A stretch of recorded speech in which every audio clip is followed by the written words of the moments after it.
बर्बरी कहा जाता था। महाभारत में वर्णन आता है जब पांडवों का आमना सामना कौरवों से होने वाला था कुरुक्षेत्र में, तो बर्बरी रथ में बैठ करके चला रहा है भगवान कृष्ण और रास्ते मार्ग में। तुम कौन हो? बर्बरी पूछता है। भगवान कृष्ण ने कहा मैं तुम्हारा चाचा हूँ। चाचा? आप कैसे चाचा हो मेरे? अरे मैं कुंती बुआ का बेटवा हूँ ना। कुंती बेटवा का भीम जो है वो भीमुआ हमारा भाई है ना, तो मैं भीमुआ का छोटा भैया लगता हूँ ना। तो भीमुआ तुम्हारा पिता है ना। ए भीमुआ के बेटवा हम तुम्हार चाचा लागत है। तो बर्बरी उठा और भगवान को प्रणाम, बोले छूना नहीं दूर से करो। तो बर्बरी ने प्रणाम किया। तो अब भगवान कहीं चाचा बन जाते हैं, कभी क्या बन जाते हैं, उनकी माया लोग है। बोले बर्बरी बेटवा की गंजायल बा। तो बर्बरी कहता है महाभारत होने वाला है और पांडवों के बीच में युद्ध होगा। तो चाचा ने कहा कि बेटवा केकर पक्षधर बनेगा, इसकी सहायता करोगे? बर्बरी कहता है जो हारता है हारने वाले का मैं पक्ष लूंगा। तो भगवान ने बोला हारने वाले का पक्ष लोगे, अपने पिता का पक्ष नहीं लोगे? बोले नहीं, अगर पिता की सेना आती है मैं पक्ष लूंगा। पिता के ऊपर आक्रमण करने वाला कौरव सैन्य है, मैं उसका पक्ष लूंगा। श्री कृष्ण भगवान ने बोला तुम्हारे बेटवा तुम्हारे पास इतना बल है था? बोले हाँ। अच्छा दिखाओ तनिक अपना बल। बोले कहा दिखाई सचवा? बोले देखो ये बट वृक्ष है, इसमें कितने पत्ते होंगे बतलाओ? बर्बरी कहता 1 लाख पत्ता है इसमें। बट का पत्ता जरा लंबा चौड़ा होता है, पीपल का छोटा होता है। तो पीपल के 1 लाख पत्ते को तुम एक बाण से छेद कर सकते हो? बोले हाँ। तो अपना तोड़े तरकश निकालने लगा वो बबुआ जर्जरी। भगवान ने एक पत्ता तोड़ करके अपने चरणों में छिपा दिया, अपने चरणों के नीचे दबा दिया। चलाया बाण बर्बरी ने, तो एक ही बाण से पीपल के वो बट के लाख पत्तों में छेद हो गया। उस समय भगवान ने अपने चरणों से दबे हुए उस पत्ते को निकाला, उसमें भी छेद। बड़ा आश्चर्य, नारायण के आश्रित पत्ते में भी छेद। तब भगवान ने सोचा है तो पांडवों को नष्ट कर देगा। तुरंत चक्र सुदर्शन उठाया, बर्बरी के सिर को काट दिया। बर्बरी ने बोला चाचा आपने क्या किया ऐसा? बोले धर्म की रक्षा के लिए मैं धरती में आया हूँ। अधर्मी का पक्ष लोगे, उसको विजय दोगे। विजय पांडवों की होती है, तुम कौरवों को दिलाओगे अपने बल से। तुम में वह शक्ति है, कर्ण से भी अधिक शक्ति है तुम में। 7 कवच दैत्य पूर्व जन्म का, वह भी पांडवों का दुश्मन बना है, तुम भी पांडवों के दुश्मन हो, अपने पिता के दुश्मन हो, इसलिए मैंने तुम्हारा सिर काट दिया। क्या चाहते हो बोलो? बर्बरी ने बोला मैंने भले ही आपको चाचा कहा नारायण, आप परमात्मा भगवान सर्वचक्र पद्मधारी, मैं आपको क्या बोल सकता हूँ? परंतु मर तो गया मैं, आपने मार दिया, मुझे महाभारत देखने की इच्छा है। भगवान कृष्ण ने बोला ये तुमको मैं करा सकता हूँ। तुम्हारा सिर से नीचे का शरीर तो ऐसे नष्ट हो जाएगा, परंतु सिर को मैं इस बड़े वृक्ष के ऊपर शाखा में रख देता। एक बाण मारा शिवानी भगवान ने, उसके सिर को बड़े वृक्ष के ऊपर जहां से महाभारत दिखाई देता था, पूर्ण महाभारत की सेना 50 मील धरती में फैली हुई सेना के संघर्ष को बर्बरी देख सकता था, ऐसा किया। नीचे का सिर नहीं रहा, वो नीचे का शरीर नहीं रहा, परंतु बर्बरी का मुख, कान, आंख, सिर के केश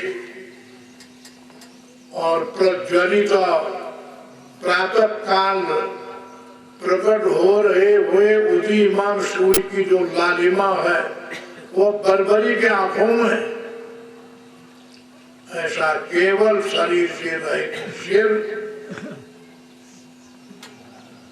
इस प्रकार से कभी कभी ऐसे सिर को धारण करने वाले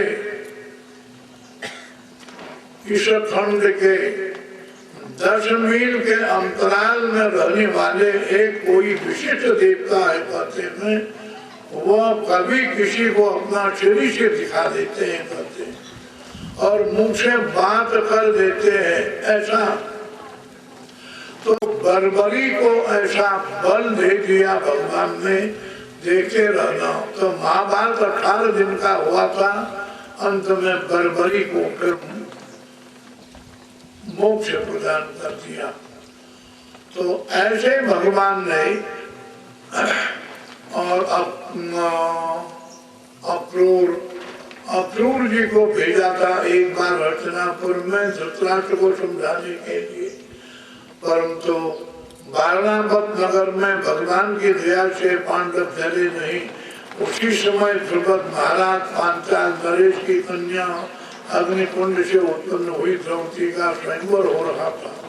सब कोई वहां पर गए हुए थे, दुर्योधन भी, दुशासन भी, और जो कुंभ का बिहार का जरासंध, शाल, विदुरथ, दंडभद्र, शिशुपाल, बड़े बड़े दैत्य, भौमासुर, बाणासुर, सबको। द्रौपदी स्वर्ग लक्ष्मी है, सीता जी मोक्ष लक्ष्मी है, वैकुंठ लक्ष्मी है। वैकुंठ लक्ष्मी को केवल नारायण पाते हैं, स्वर्ग लक्ष्मी को केवल इंद्र पा सकता है।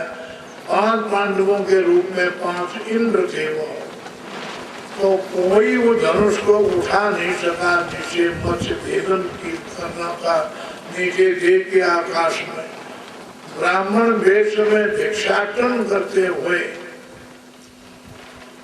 5 पुत्र और पुत्रों के साथ माता कुंती रहती थी, कितनी कठिनाई आई। रामोयन विलंबितो मधुमय चंद्र कलिंगी कृतः क्षारक्तु सरितां वत्सनौत सर्वखपारी वरः मांडव्यो मुनितनु मांडव्यो शूरपीडितनु भिक्षाभुजा पांडवा नीतो येन रसातलं बलिरसो तस्मै नमः कर्मणे। हे कर्म तू कैसा, जिस कर्म ने श्री रामचंद्र को वनवास कर दिया हो, राज्य तिलक होते हुए वन तिलक कर दिया, 14 वर्ष के लिए जंगल में भटकना पड़ा। हे कर्म तू कैसा है, विशाल सागर को तुमने खारा बना दिया। हे कर्म तू कैसा है, तुमने चंद्रमा को भी खंडित जैसे कर दिया। हे कर्म तू कैसा है, मांडव ऋषि निष्कलंक होकर के चोरी पर चढ़ा दिया गया। हे कर्म तू कर्म कैसा है, बलि जैसे महान राजा को आपने पाताल में फेंक दिया।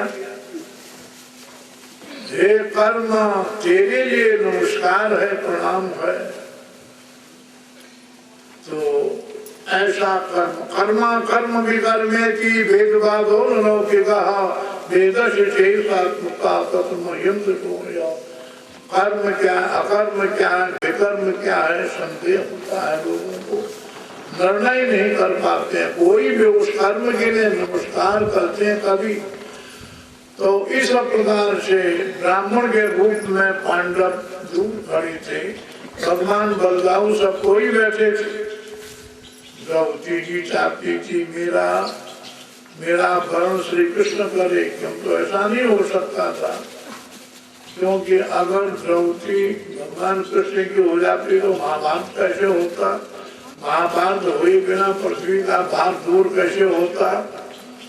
तो तब अंत में कर्ण उठा, कर्ण वेदन कर भी सकता था, कुंती पुत्र था, पता नहीं था किसी को, केवल कुंती जानती थी। इसलिए कहते हैं पिता का ज्ञान केवल माँ को होता है, दूसरे को नहीं।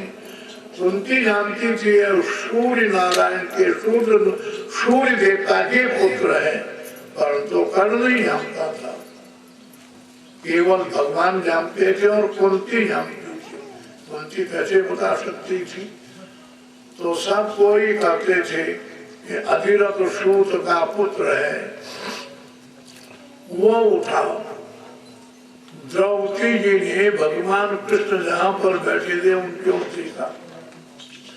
द्रौपदी जी का देखने का अभिप्राय ये था, हे कृष्ण नारायण, जैसे रुक्मिणी जी आपको चाहती थी ऐसे मैं भी आपको चाहती हूँ। आप न उठ करके ये कर्ण उठ रहा है, क्या मैं इसको वर्ण करूं पति रूप में, या आपको करूं, या आपको भी नहीं इसको भी नहीं करूं, क्या करूं, आप भी क्या क्या कर रहे हैं। ये संकेत था पराभाषा में द्रौपदी ने, भगवान कृष्ण ने इसको मत करना। तो द्रौपदी जी ने कहा राजकुमार को ही राजकुमारी वर्ण करती है, आप जो उठ करके लक्ष्य भेदन करने वाले आप कौन, अपने माता पिता का परिचय देंगे, आप अपने गोत्र का वर्णन करेंगे आप। इसीलिए विवाह के प्रारंभ में वो गोत्र का वर्णन किया जाता है। तो कर्ण क्या बोल सकता था, कर्ण वापिस चला गया, नहीं तो वो कर देता। तब जब कोई नहीं उठ पाया तो महाराज द्रुपद जी कहते हैं, लगता है ये जितने भी यहाँ बैठे हैं इनमें चेप तो है या मुझे संदेह हो रहा है। तो इतने में भगवान कृष्ण ने उस ब्राह्मण की ओर देखा, 5 पांडव जो ब्राह्मण के वेश में, अर्जुन सीधे भगवान की ओर देखता है, संकेत किया भगवान ने उसको। अर्जुन आते हैं, धनुष को प्रणाम करके मत्स्य भेदन कर देते हैं। द्रौपदी जी ने ब्राह्मण को स्वीकार किया, चले गए। राजा लोग द्रुपद को मारने के लिए तैयार हो गए। दरिद्र भिखारी ब्राह्मण को तुमने अपनी बिटिया दी, हमको क्यों बुलाया, स्वयंवर क्यों कराया, हम इस ब्राह्मण को मार करके फेंक देते हैं और तुमको भी मारते हैं, और द्रौपदी कन्या को हम आपस में बांट लेंगे, कुछ होगा हम ले जाते हैं। जब उपद्रव करने लगे तो भगवान कृष्ण ने कहा, जाओ, तुम जानते ही हो, अगर तुमने कहीं द्रुपद महाराज के साथ युद्ध करने की इच्छा की तो विवश होकर के मुझे युद्ध करना पड़ेगा। राजा जानते थे, धरासंध जानता था, ये तो भयंकर मायापति सबको मार डालेगा। तब सुदर्शन से राजाओं का साथ टूट गया और चले गए, भाग गए। भीमुआ साहब ने एक खंभा उखाड़ा, वो ऐसे घुमा के रखे, तो भीम साक्षात भाई पुत्र गए, तो राजा से भाग गए। द्रौपदी बिटिया को लेकर के ब्राह्मण बेचारी अर्जुन माता के पास भीम और नकुल सहदेव पहले चले गए थे, अर्जुन और भीम महाराज जो थे पीछे। भीम बोलने में ऐसे ही है, मैया हो मैया, हम एक वस्तु लाए। कुंती जी ने भीतर कुटिया से बोला, 5 भाई बांट लो आपस में। देखा तो पुत्री, अरे एक कन्या को कैसे बांटेंगे। तो धर्म नंदन उन्होंने कहा, यह कन्या 5 की तब फिर द्रुपद ने पता लगाया कौन है, निश्चय हुआ यह राजवंश पांडु पुत्र है। तब विरोध किया द्रुपद ने, एक पत्नी के 5 पति नहीं हो सकते। तब व्यासी आ गई, व्यासी ने बोला चलो ये काम तुम्हें। प्राचीन बरीथी के 10 पुत्र, उनकी एक पत्नी मारिशा, मारिशा के गर्भ से जन्म लेने वाले दक्ष, दक्ष की अदिति दिति धनु काष्ठा, इतनी कन्या अदिति के पुत्र आदित्य देवता कही जाते। क्या वो शुद्ध है? ये सब पूर्व जन्म के 5 मनवंतरों के 5 इंद्र हैं। यह इंद्राणी स्वर्ग लक्ष्मी द्रौपदी बन के आई है। इसने 10,000 वर्ष की तपस्या की है गंगोत्री के ऊपर नंदन वन में, तपोवन में। शंकर जी ने वरदान दिया तुम्हारे 5 पति बनेंगे। यह 5 मनवंतरों के 5 इंद्र इसके पति पहले ही बन चुके थे, परंतु आज मनुष्य रूप में प्रकट हुई स्वर्ग लक्ष्मी द्रौपदी कही जाती है। और 5 मनवंतरों के इंद्र या 5 पांडवों के रूप में उत्पन्न होने वाले मनुष्य कहे जाते हैं। इनका विवाह इसी कन्या के साथ होगा। तब द्रुपद शांत हुए, 5 विवाह बाबा पहली कि धृतराष्ट्र को बोल दिया, राजन आपकी बहू आ रही है, घर में महल तैयार करो। धृतराष्ट्र बड़े प्रसन्न हो गए, बोले पांडु जो मेरा हुआ भैया था उसके महल को दे दो मेरी बहू के लिए। इतने में द्रौपदी जी बहू बन करके आती है, सखी सहेलियां को आगे कि तुम्हारे ससुर है। आजकल की भाषा में ताऊ बोलते, ससुर को भी क्या क्या बोलते हैं, तो ठीक है। ये भी युग की भाषा, युग का गुण बदलते लगता है। कोई दोष नहीं है, गुण तो नहीं है, दोष भी नहीं है। आज का जगत पाप पुण्य से मुक्त है। आज की मानव जाति पाप पुण्य से मुक्त है, धर्म से मुक्त है, विधि निषेध से मुक्त है, परमात्मा के विधान से मुक्त है, ऋषियों की परंपरा से भी मुक्त है, शास्त्र के सिद्धांत से भी मुक्त है, स्वतंत्र। जब धरती के सभी भूखंड स्वतंत्र है तो मानव भी स्वतंत्र अपनी इच्छा के अनुसार कार्य करते रहे, यही स्वतंत्रता कही जाती है। तो इस प्रकार से तो द्रौपदी सामने आई, अभिवादन किया, तो धृतराष्ट्र बड़े प्रसन्न होकर बोलने लगे, बहू इतना हमारा बड़ा सौभाग्य है, आप मेरे घर में आई पुत्र वधू बन के। मेरा पुत्र दुर्योधन तुमको पहले से चाहता था, आज मेरे पुत्र दुर्योधन की बड़ी इच्छा पूर्ण हुई। बड़ा भाग्य रहा हमारे पितुआ दुर्योधन का, तुम जैसी बहू हमारे घर में आ गई। ऐसा शब्द धृतराष्ट्र ने जब बोला, वहां पर खड़े लोगों ने बोला ये दुर्योधन की नहीं, ये तो पांडवों की पत्नी है। तब उस धृतराष्ट्र का मुंह काला हो गया, वो तो पहले ही आशीर्वाद दे चुका था। बोले अच्छा कोई बात नहीं, फिर भी मेरी ही बहू हुई। ऐसा दुख पूर्वक अब तो महल का द्वार खोल चुका था। पांडवों को अपने पिता पांडु का ही महल मिला। होते होते समय आया जब सभी सब हो गए तो सबने ये निर्णय किया, कौरव 100 भाई है। 100 भाई कैसे हुए? व्यास जी से। गांधारी ने बोला मेरा एक भी पुत्र क्या बात, एक फल दे दिया व्यास जी ने। गांधारी खानदार की थी, कई महाराजा की पुत्री। तो धृतराष्ट्र जन्मांध होने से उसने भी पट्टी बांध रखी थी गांधारी ने, तो व्यास जी के दिए हुए फल को खा लिया। एक मांस का खंड गांधारी ने प्रकट किया, क्रोध में आकर के बाहर फेंक दिया। व्यास जी आगे बोले क्या कर रही हो? सब मिट्टी के घड़ों में घी से भर दो, इस मांस खंड को काट के 100 टुकड़ा कर दो, उसमें रख दो, 1 वर्ष के बाद खोलना। तो जिस घड़े को पहले खोला गया उस मांस खंड को घी में डुबा कर 1 वर्ष, तो उससे पहले बालक निकला, नामकरण करने पर उसका नाम दुर्योधन निकला।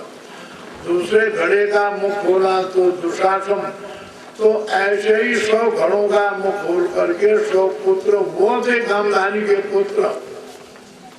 एक धृतराष्ट्र के दासी का पुत्र युत्सु था, जो युद्ध में कौरवों को छोड़ के पांडवों की सेना में आया, परंतु युधिष्ठिर ने बोला तुम युद्ध नहीं करोगे, माता पिता की सेवा में रहोगे। तो उसको युद्ध से माता पिता की सेवा में रख के हटा के, तो इस प्रकार से 100 कौरव और 5 पांडव कहे जाते हैं। सयाने हो गए तो आपस में बंटवारा कर लो, परंतु धृतराष्ट्र दुष्ट हृदय का था, बोले हम इस हस्तिनापुर का बंटवारा नहीं करेंगे, यह हस्तिनापुर राजधानी शहर चल संपत्ति मेरे पुत्र दुर्योधन की है,